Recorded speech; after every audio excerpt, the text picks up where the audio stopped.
Hello there, lovely people. It's Alex from Nintendo Live here, and I just saw the Nintendo Direct. I say just saw. I saw it and then went to bed because it was a late boy. And I must admit, I had I planned to go out with my friends and have a few beverages at the local public house, and I bloody did and all. So I was fine overall, but at the same time, my memory of it isn't that perfect, which is just as well that I've got some notes to read through. Yes, I'm just going to be talking about my opinions about what happened and going through just in bits and bobs generally, and it's hopefully going to be in chronological order because I'm going through the notes that my colleagues left. I was going to do the PR email, but it was all over the place, and I need to edit this fairly quickly or it's going to become irrelevant. As a result, these are going to be some fairly long takes as well, like I might be mumbling and rambling and stuff like that. Take it as it comes. I'll try my best to be concise, and I'm going to have to be because, Jesus, there's a lot to talk about. But anyway, that's more than enough waffling. Let's dive right into things.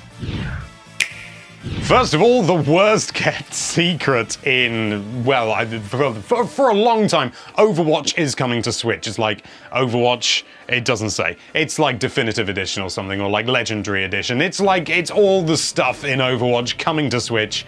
We knew it was going to happen, so I can't really say, you know, sort of, oh, it was great, but, you know, it's good to see. Obviously, you know, it's Overwatch. It's a big, important deal. And yeah, it's coming to Switch. That's great. I was really pleased with that.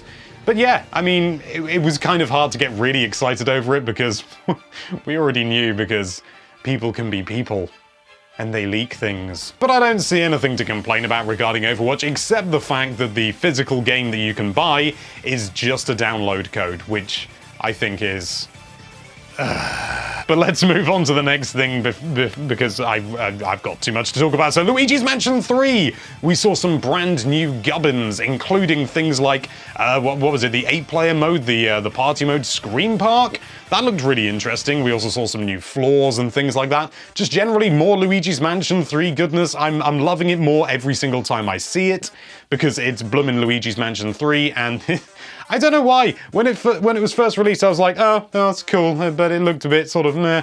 But then Next Level Games were like, no, you know what, we're going to make it a good, and my god, is it looking a good, to say the least. Really nice to see it included. I mean, we knew it was going to be, but even so, yeah, it's coming out on the 31st of October, appropriately, and I'm really looking forward to it. It was just nice to see some more of it. Bit of a weird one, like a free-to-start Kirby game. I think we've had a couple in the past called Super Kirby Clash. Yes, it's the Super Kirby Clash game. Yes. It basically looks like Star Allies, essentially, but, well, I mean, it's clearly using the same engine on a lot of recycled assets. It looks fine, honestly. I'm not sure how I feel about Kirby going down this particular road of sort of like smaller, free-to-start or free-to-play games, whatever you want to call them, rather than doing big, full games like the good old days, and even like the 3DS, although the 3DS had its fair share of, like, sort of cheapo, small Kirby games. I mean, it looks fine, but I was a little bit disappointed that it wasn't a full brand new Kirby game. But yeah, it looks fine. It looks fine. Trials of Mana HD remake. I thought we already knew this was coming. Maybe we did. I'm pretty sure we did know, but we saw it again, and it was bizarre because I'd never played Trials of Mana until I did the review, and I want to point out, if you were looking at the footage and thought, wow, you're crap at the game, I didn't write the review, you'll be pleased to hear. I just converted it and got some footage. Breathe easy. But it was really weird to actually, like, recognize some things in there, and yeah, it looks good. I don't know whether it's going to have the same charm as the original, because obviously it's almost a direct copy, but we'll have to wait and see. It certainly looks the business, and I hope it plays the business too. Ah, Return of Obra Dinn. Yeah, I mean, I didn't really get sort of hooked by the trailer or anything like that. I don't know whether it's just me personally. I mean, it looked fine, it looked interesting, it looked very, very different. It's kind of like, sort of, I don't really know how to describe it, to be honest, but it looked interesting, it looked very, very different. But I don't know, I just wasn't gripped by it. It felt like it sort of, you know, sort of appeared and disappeared very quickly in the Direct, so I didn't really sort of feel like I learned anything about it. Difficult to have an opinion about that, but I said some words anyway. Little Town Hero, also it was the working title Town.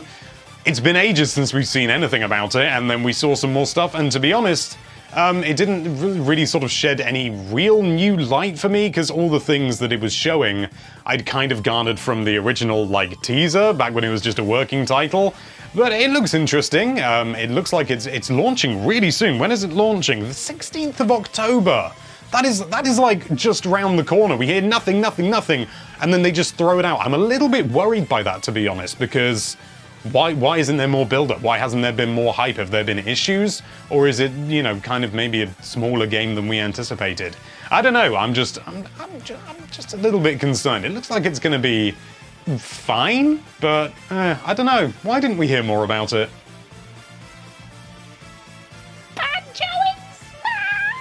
I'll be honest, when I woke up this morning, the first thing I did, it was like, I don't know, like 6:45 or something, which is not early for me. Well, it's not early at all for me, to be honest. It's about average, but even so, usually I just sort of like laze around in bed for a little bit. But no, I went straight downstairs and started playing Banjo and Smash, and oh my god, he is wonderful. I'm not going to hang around for too long on it because there was a whole separate presentation all about Banjo, but I mean, you know, after having played him and, you know, seeing him in the direct and everything, it was everything I imagined. He's absolutely wonderful. It's just still bizarre to think Banjo's in Smash. Banjo's in Smash! Think about those words for a second! And the fact that he was basically just like released shortly after this presentation was like, that was just the icing on the cake. But then we got another really poorly kept secret. Yes, a new SNK character is coming to Smash. And it's Terry Bogard from Fatal Fury King of Fighters, or Fatal Fury. I looked it up, I tried to work it out, I got confused. We really didn't see that much of him at all because it's still in development, coming out in November. Looked interesting enough. I'm just pleased it's not another anime sword fighter like this geezer. I'm curious to see if we get the female version of Terry that we saw with, like, was it SNK heroines or something? That would be an interesting alt, to say the least. They would have to do a load of extra, like, dialogue and stuff like that. Not dialogue, but like voice clips and stuff like that. But yeah, that could be interesting. And to be honest, makes sense. You know, you could have sort of half Terry, half Terry, was it Terry with an I? I forget. And then Mr. Sakurai dropped a bombshell saying that 5 is not going to be the total number of DLC characters, which is just... And this happened. Link's Awakening then made an appearance, which was quite interesting. I mean, it was just more Link's Awakening, to be honest. It was interesting to see how the dungeons you can create can be saved to Amiibo, which seems almost, it seems like a slightly odd choice to me, rather than being able to sort of upload them online, although people will probably find a way. The fact that you can transfer them to Amiibo means that you can probably, like, write it to your phone or something if it's got NFC, and then download it that way. It looks fun. I'm really keen to see, well, just to be honest, play, and more importantly, see how the performance goes. But yeah, Link's Awakening, it was involved. It was a good. Dragon Quest XI S Echoes of an Elusive Age. I think that's the full title. It's not down here, but I can never remember it. There's gonna be free DLC. I was, when it first appeared, I was a little bit surprised. It's like, mate, Dragon Quest, we had, I'm pretty sure we had it in the last Direct. Not the indie thing, obviously, but the last Direct. So, but yeah, you know, it's just Dragon Age again, and it's tantalizing me more and more every time I see it. When I first saw it, I really wasn't interested in it, to be brutally honest with you. And I'm still not, like, sold on the art style. It's just a personal thing. But the more and more I see the gameplay, the more I'm like, I'm gonna have to buy this game, aren't I? I'm gonna have to buy this game. I can't escape it. Tokyo Mirage Sessions Sharp FE Encore, which is a re-release of Tokyo Mirage Sessions Sharp FE, which was released on the Wii U. I have played this game. I played it, you know, really very briefly. I played it briefly for a video, and it wasn't really my cup of tea, and I got absolutely slated about that. I don't know whether I maybe sort of just wasn't nice enough about it, or because I didn't like the game, but yeah, a lot of people didn't like that, so I'm a bit wary about what to say about it. But I know loads of people that really love that game, and it was massive as well, wasn't it? Like, it was a really substantial game. And there are, you know, so yeah, the fact that it's coming to Switch seems like a bit of a no-brainer, to be honest, because it was released on the Wii U, so it has to sell somehow, doesn't it? Deadly Premonition and Deadly Premonition 2. This really threw me, and I must admit, I got a little bit distracted during the Direct, because I was like, isn't that a board game? And I couldn't quite work it out. And of course, yes, it is a board game. In fact, it's a board game I own, and it was published by Rising Star. I got it as a little gift from the lovely people over at Thunderful. Thank you. Divinity Original Sin 2. We've got yet another chuffing massive game coming to the Switch, and it was one of those things where it was like announced and it's like, hey, it's also out, which I always find fun in Directs. I always find fun, and I don't know an awful lot about this game, but from what I saw, it looked really interesting. Just kind of looked semi Diablo-like, but I think it's much more of an RPG type affair. Yeah, it looks good. Looks like fun. I'm down with that, baby. Doom 64 was announced for the Switch. I mean, we saw that it had been rated again in Australia, I think, or something like that. So it was sort of suggested that it would be coming to the Switch, but at the same time, sometimes things get rated and it means nothing. But this time, no. Doom 64 is coming, and I must admit, I thought Doom 64 was just a N64 version of the original Doom, but that's not the case. So I got another Doom game on the Switch. Every Doom game on the Switch, ever, please. We're nearly there, in fact. Rogue Company. This was an interesting one. I couldn't quite work out what kind of game it is. It looked like it may be some sort of like online multiplayer, and the fact that it's made by Hi-Rez would suggest that, because Hi-Rez have done, as far as I'm aware, almost exclusively online multiplayer games. So I'm really curious to see more about this. I just don't quite know what's going on, and I think maybe that's the intent. It's kind of a teaser, but yeah, it looks interesting. Then we got onto some Pokemon Sword and Shield gubbins, and we had a look at some, it was another kind of, almost feels like one of those sort of mini things where they just say there's gonna be new information, and then they drop a load of new information, but obviously this time it's in a Nintendo Direct, which isn't that surprising, but yeah, I mean, it looked overall, it was quite good, quite interesting. I mean, we saw, like, what, you can customize your look, which is obviously, you know, never a bad thing. But it does look like you're going to be able to customize in, well, you are going to do it in more ways, but also it looks like that the differences between the styles seem to be more substantial, which is very good for me, because I always felt in the previous Pokemon games where you could customize your look, it was never enough. I could never sort of really feel like I was playing as a character that looked genuinely distinctive compared to another player, you know? Maybe it was just me. I don't know, but we also saw, like, you can make curry now, which is a thing, and you can make toast curry, because why shouldn't you? I could give you some reasons, but I've got not enough time. There was also the Pocket Camp, which I wonder if that's that's where all the new animations that they were talking about come from, because it felt a little bit like a sort of Pokemon and Me type thing, but it also appeared to be maybe a little bit more substantial, more Pokemon going around. I don't know, it looks okay, it looks interesting, but I want to battle, damn it. We also saw some new Pokemon, including a Pokemon that looks like a teapot, because obviously it's based roughly on the United Kingdom, so of course there's going to have to be some reference to tea, because that's literally all we drink ever. But the thing that really caught my attention was the Cormorant Pokemon. I love Cormorants. I don't know why, I just do. They're great, and so a Cormorant Pokemon, count me in, yeah. It's also got a really unusual ability where it can, like, if it gets attacked, it, like, spits up a fish at an opponent. That seems like it's going to be really, it could be really, like, disruptive to the meta, maybe. That would be exciting. Maybe it won't be, I don't know. Nintendo Switch Online! SNES games! Yes! I mean, we kind of knew it was happening again, but at the same time, it's nice just to see it there. I was pretty excited by this, because it's finally moving on from the bloody NES games.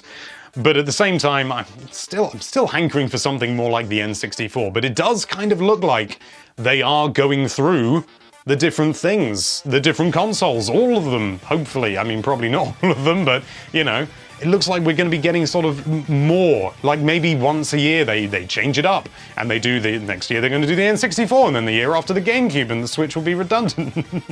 No, it's probably not going to be redundant by that point, but even so, yes, SNES games. Andre, Stunt Race SFX. Yeah, boy. There's also the SNES controller that they're releasing alongside it, which it looks just like a wireless SNES controller, to be honest. It doesn't have a rail like the NES controllers. I'm guessing maybe they thought that was a little bit silly, or maybe then again, you couldn't really have it on the side and have the proper triggers, maybe. I don't know. All I know is it was a bit silly on the NES controller. I kind of loved it for how silly it was, but yeah, I can kind of see why they didn't do it. Can you imagine N64 ones sliding on the side? Tetris 99. What started off as this tiny little game is now just exploding into this colossal, almost like definitive Tetris game. I love it, and it's got a huge, like, big Nintendo theme to it overall, you know, because you got like the Fire Emblem themes and the Splatoon themes. It just looks like they're throwing more and more stuff in, and some of it's paid DLC, which I think is fine overall, but yeah, it's just more Tetris stuff. I mean, there's not a lot to say about it. It's more Tetris. It's a good. Also releasing a physical version of it, which surprises me, but at the same time, I think it's been so colossally successful, they sort of think, might as well try and make some more money out of it. We saw a bit more of Mario and Sonic at the Olympic Games. I don't think it was anything we hadn't seen before, but I'm actually quite excited for this game, which is unusual for me for a Mario and Sonic at the Olympic Games game. It just looks like fun. It just honestly looks like fun. I love the fact they brought back the waggle stuff, but it is only an option.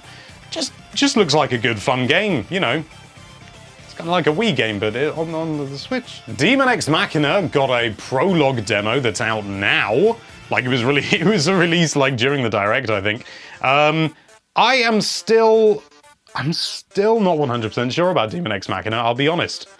I don't know what it is about it. I think it just doesn't gel with me for some reason. I've played it, and I've you know, like the demo and stuff like that, and I've had fun with it.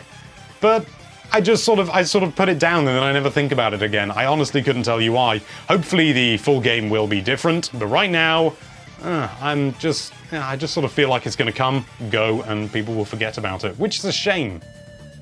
Yeah, this was a weird one. Star Wars Jedi Knight 2 Jedi Outcast. They just randomly said, "Hey, yeah, this Star Wars, yeah, it's coming. I have no idea why they're doing this. Maybe just so that there's a Star Wars game on the Switch that isn't pinball. Witcher 3 Wild Hunt. We just caught a glimpse of it again. Yeah, just, you know, it's Witcher 3. It's been out for ages. I don't think there's necessarily going to be any, like, Switch-specific stuff in this version of The Witcher 3, but I could be wrong. It's The Witcher 3. It's going to be good no matter which way you spin it.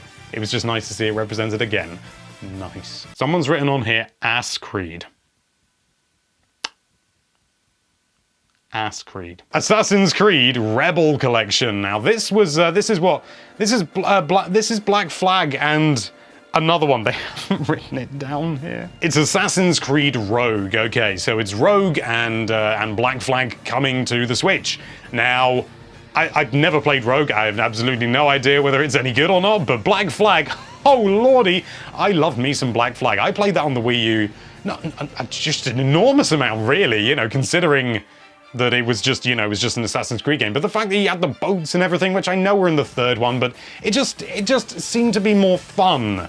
It was just more fun. It was less rigid, less aliens. Then we saw Dauntless, which is coming soon. It's kind of like a Monster Hunter style game that's free to play. Yes, give it to me in my face. Just Dance 2020. Oh yeah, this was like when we went through the sizzle reel and stuff. So there was Just Dance 2020. It's a Just Dance game. Really not my kind of thing, but they'll keep coming. We then had a Grid Autosport, which, yeah, it looks like a good racing game. It was part of the sizzle reel, so didn't really see that much about it, but yeah, it looks good. Farming Simulator 2020. Oh, I've never played Farming Simulator, but I'm kind of tempted to. Ni no Kuni we saw as well, which, again, is one of those games which I dismissed, and the more I see it, the more I want it. NBA 2K20. It's an NBA 2K game. Call of Cthulhu, that was an interesting one to include. The Outer Worlds, yes, bring it soon, please. Devil May Cry 2. I don't remember seeing that. I was probably typing something at the time, but yeah, Devil May Cry 2. That's a surprise. I've always wanted to play that game. Now I can. And then we had Vampire, which I also don't remember. I must have been typing something at the time, maybe I was just like losing my cool because I saw someone saying that Animal Crossing was coming next, and it's coming next. Animal Crossing New Horizons. We did not see that much new stuff overall, really. It was just like kind of, I mean, some of the stuff was new, but most of it was just like, hey, stuff we've seen before, but my God, I need this game. It looks so so beautiful. The crafting mechanics look like they're going to be really good fun. The fact that you can like pick flowers now, but without actually, you know, you can just pick the flower heads themselves off and leave the stems so they'll grow back. You essentially harvest. That's a wonderful idea. Why didn't they do that before? It just looks like they're just moving on and just bringing new things, and it's just looking wonderful. And I cannot wait for it to come out. Yes. And then finally, we had one last thing that they were going to announce, and I genuinely thought it was going to be something Super Mario Odyssey and Sunshine related. It wasn't. Xenoblade Chronicles Definitive Edition. Where the hell did this come from? I mean, I played the original and I never completed it. I sung like, you know, sort of 20, 30, 40 hours into it. I can't remember now. And it was really good. I really loved it. I think the original for me personally, I say the original, I know there were like Xenogears and stuff like that, but the original of the Xenoblade Chronicles series is for me, it's kind of my favorite. It's kind of the best. I don't know whether it's just because I genuinely really engaged with it, but yeah, I absolutely love Xenoblade Chronicles and the ability to play it on a system that is not only portable, but not the 3DS. That is, I'm gonna get this just flat out. Like it's one of the best stories I think in gaming. Genuinely, I do. Even though I never completed it, I just think it's wonderful. It's genuinely emotive. I think part of it sounds really silly, but part of it, I think, is the fact that the voice actors on the whole are British. And it sounds really stupid, but there really is not that much British representation in video games full stop. There just isn't. So to see, you know, sort of like this really engaging and gripping story, which has accents similar to mine, it tickles me in a special place in my brain. It makes me very happy, and yeah, shove it in my face. And that was the Nintendo Direct. Overall, really good. There were no sort of like stinkers. It's sort of just, you know, bam, bam, bam, bam, bam. New game after sort of old game port, and then game we already knew about. But even so, you know, they were just throwing loads of information out there. There was never a sort of like a dip where it spent too long on one game or anything like that. It was rammed, absolutely rammed. And then we had the Smash stuff afterwards, and ooh. I'm not going to talk about that though, because that was, you know, it was Smash. It looked great, and Banjo's out now, so it seems a bit redundant. But yeah, everything else, my God, it was a really good Direct. I mean, there wasn't anything majorly mind-blowing in there, but overall, everything that was in there was good. It was really good and solid. I mean, maybe the Xenoblade thing at the end was a bit of a surprise, but yeah. Crikey. But what's way more important is what you thought of it. Let us know what you thought of the Direct down there in the comments. Thank you so much for watching. If you like this video, then why don't you ram that subscribe button in your face and go... And be sure to check out NintendoLive.com for all sorts of lovely Nintendo-related content. Thank you again for watching. Bye-bye.